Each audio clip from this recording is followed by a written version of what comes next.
Welcome to our home tech.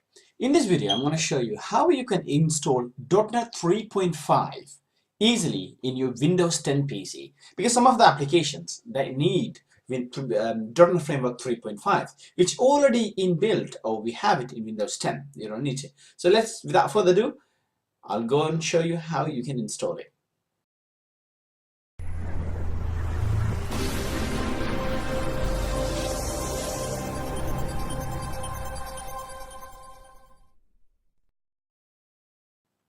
Thank you for coming back. So in this one, you need to go, now I can say I have Windows 10 18.3 build.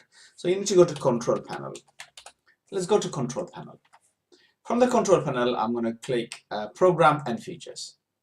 Once you go to Program and Features, just go to Turn on Windows Features on and off. Click on that. So once it's populated, you can see very first on the beginning, it says .NET Framework 3.5. This includes .NET Framework 2 and 3.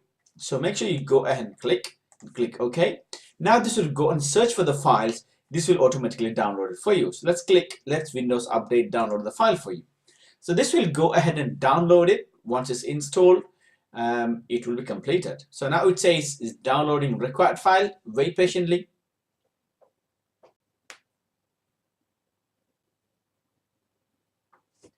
Now you can see it's applying changes.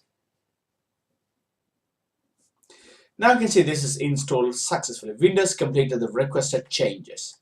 So this is how you install .NET Framework 3.5 on your Windows 10 PC. Hopefully this video is very helpful. If you like this video, please press that thumbs up button and don't forget to subscribe and leave a comment down below. And also, I'd like to see you in another video. Thanks for watching. Bye-bye.